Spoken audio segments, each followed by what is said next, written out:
خاص طور پر اس وقت جب آپ نے کسی اپنے بہت ہی پیارے کو کھو دیا ہو، کہ کیا مرنے کے بعد جو لوگ اس دنیا میں اپنی طبعی عمر گزار کر جا چکے ہیں، کیا آپ کبھی مرنے کے بعد ان سے کبھی مل پائیں گے؟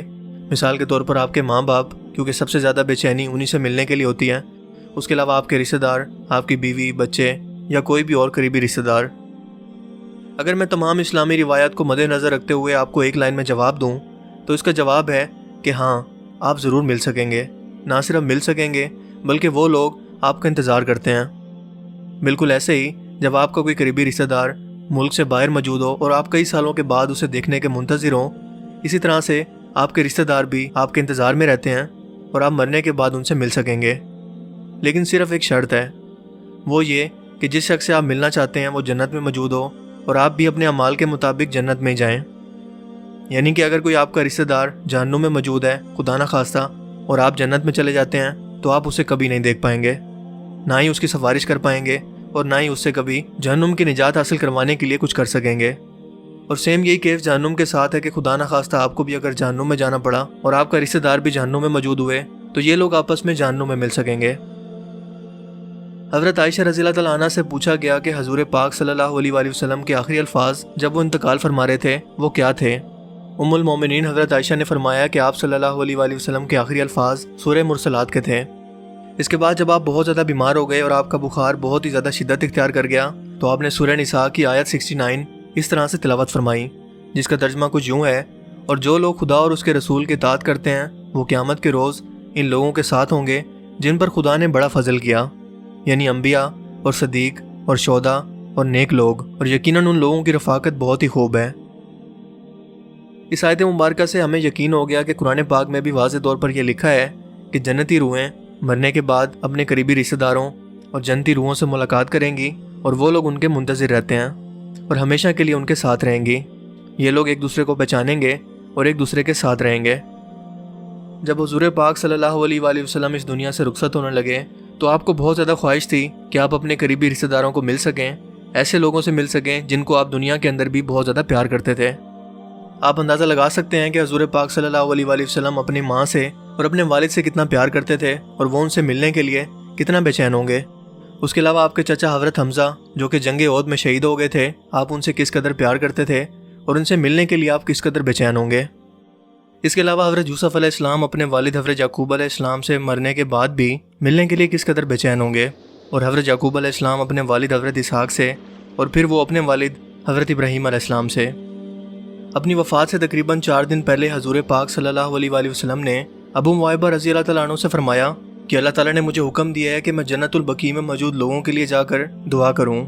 سو آپ ان کو ساتھ لے کر آدھی رات کو جنت البقیع کے لیے روانہ ہوئے اور وہاں پہنچ کر آپ نے ابو معیبہ سے فرمایا کہ اللہ تعالیٰ نے مجھے اختیار دیا ہے کہ یا تو میں دنیا میں رہ کر دنیا کے تمام خزانوں کی چابیاں اپنے پاس رکھوں یا پھر اللہ تعالیٰ سے ملاقات کے لیے آ جاؤں۔ ابو معیبہ نے یہ سنا تو فرمایا، اے اللہ کے رسول، ہمیں آپ کی ضرورت ہے، آپ ہمارے پاس رہیں، آپ ہمیں چھوڑ کر مت جائیں۔ لیکن اللہ کے رسول نے فرمایا کہ میں پہلے ہی اللہ تعالیٰ کی ملاقات کا فیصلہ کر چکا ہوں، یعنی میں نے اللہ کو چن لیا ہے۔ سو حضور پاک صلی اللہ علیہ وآلہ وسلم اس کے 4 دن بعد انتقال فرما گئے۔ آپ کے بعد وفات پانے والے تمام صحابہ کرام کی بھی یہی خواہش تھی کہ وہ دنیا کے ساتھ ساتھ جنت میں بھی ہمیشہ کے لیے آپ کی صحبت اختیار کر سکیں، آپ کے ساتھ رہ سکیں اور ایک بار پھر سے آپ کا دیدار کر سکیں۔ ان صحابیوں کی مرنے کے بعد سب سے بڑی خواہش یہ تھی کہ ایک بار پھر سے انہیں حضور پاک صلی اللہ علیہ وآلہ وسلم کا دیدار نصیب ہو۔ آپ صلی اللہ علیہ وآلہ وسلم نے حضرت فاطمہ سے فرمایا تھا کہ میری موت کے بعد جو سب سے پہلے نیک روح مجھ سے ملے گی وہ فاطمہ تم ہوگی، اور بالکل ایسا ہی ہوا، کیونکہ حضور پاک صلی اللہ علیہ وآلہ وسلم کی وفات کے 4 یا 6 مہینے بعد ہی حضرت فاطمہ کا انتقال ہو گیا اور انہوں نے اپنے والد سے ملاقات کی۔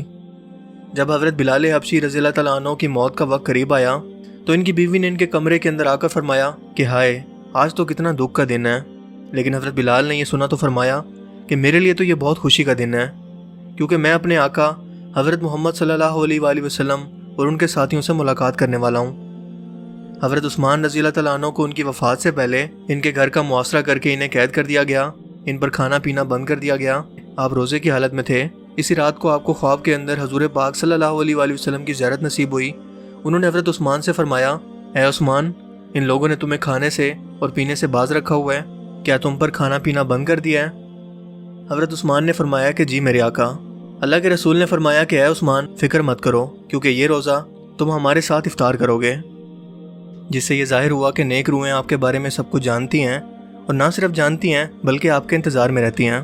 اور مرنے کے بعد ہر جنتی روح ایک دوسرے سے ملاقات کرے گی، اور نہ صرف جنتی روحوں سے ملاقات کریں گی بلکہ اللہ کے رسول حضرت محمد صلی اللہ علیہ وآلہ وسلم سے، اپنے آقا سے بھی ملاقات کریں گی، کیونکہ جنت کے اندر جتنے بھی لوگ موجود ہیں وہ سب ایک دوسرے کو مل سکیں گے، لیکن اس کے لیے شرط یہی ہے کہ ہمیں جنت میں جانا پڑے گا، اور جنت میں جانے کے لیے سب سے بڑی کنجی ہے اللہ تعالیٰ کے احکامات کے مطابق زندگی گزارنا۔ اس دنیا کو چھوڑنے کے بعد اور آخرت کے اندر اپنا منفرد مقام اور جنت حاصل کرنے کے لیے، اپنے پیاروں سے ملنے کے لیے ہمیں اس دنیا کے امتحان کے اندر کامیاب ہونا ضروری ہے، جس کے لیے ہمیں ہر لمحہ کوشش کرنا پڑے گی۔